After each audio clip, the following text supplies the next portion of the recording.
राजस्थान में लंबे समय से अटके मंत्रिमंडल विस्तार और राजनीतिक नियुक्तियों को लेकर एक बार फिर से दिल्ली में सक्रियता बढ़ गई है। मुख्यमंत्री अशोक गहलोत दिल्ली दौरे पर हैं।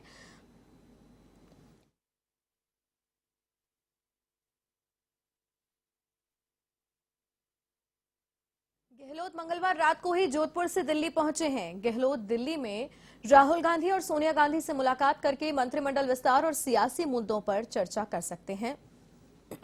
गहलोत के दिल्ली दौरे के बाद इस बार मंत्रिमंडल विस्तार और फेरबदल पर फैसला होने की संभावनाएं दिखाई दे रही हैं। हाईकमान से मंजूरी मिलने के बाद कभी भी मंत्रिमंडल विस्तार और राजनीतिक नियुक्तियां की जा सकती हैं। मुख्यमंत्री अशोक गहलोत 16 अक्टूबर को दिल्ली दौरे पर गए थे और इस दौरे में सोनिया गांधी से मुलाकात उनकी नहीं हो पाई थी। तब राहुल गांधी के आवास पर हुई बैठक में प्रियंका गांधी, केसी वेणुगोपाल और अजय माकन के साथ अशोक गहलोत ने चर्चा की थी। और इसी खबर पर अधिक जानकारी के लिए और चर्चा के लिए हमारे साथ वरिष्ठ संवाददाता नीरज मेहरा फोन लाइन पर जुड़ रहे हैं। नीरज, हमें विस्तार से जानकारी दें, क्या इस बार संभावनाएं दिखाई दे रही हैं क्या कि आखिर कोई नतीजा निकल आए मंत्रिमंडल विस्तार पर?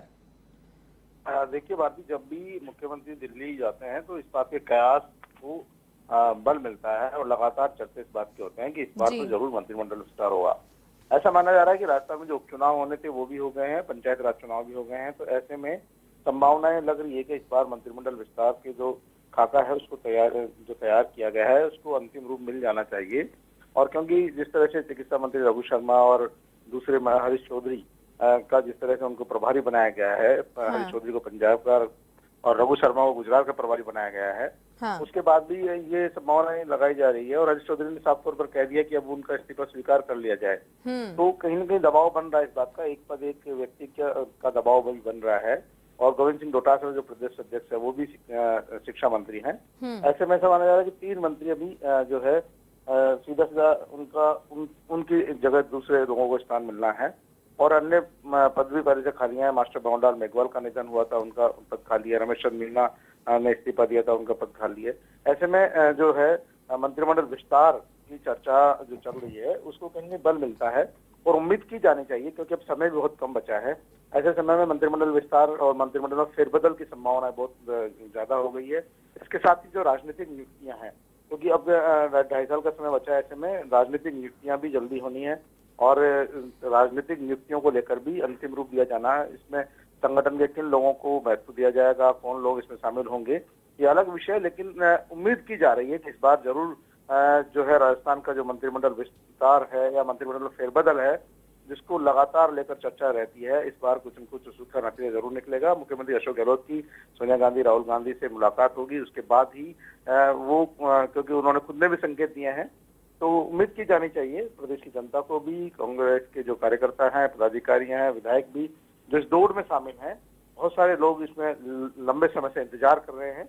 और क्योंकि देखिए मंत्रिमंडल विस्तार होगा तो कुछ विभागों का बंटवारा भी होगा, तो उससे कार्य विभाजन होने से लोगों को राहत भी मिलेगी। भारती जी नीरज, ये तो बात हुई कि ऐसा हो सकता है कि अब मंत्रिमंडल विस्तार हो जाए, राजनीतिक नियुक्तियां हो जाए, लेकिन आपकी स्टडी क्या कहती है इस बात पर कि अब तक ऐसा क्यों नहीं हो पाया? लंबा वक्त निकल गया है, क्या असमंजस की स्थिति पार्टी में दिखाई दे रही थी या क्या वो कारण रहे होंगे जिस वजह से अब तक ये फैसले नहीं हो पाए?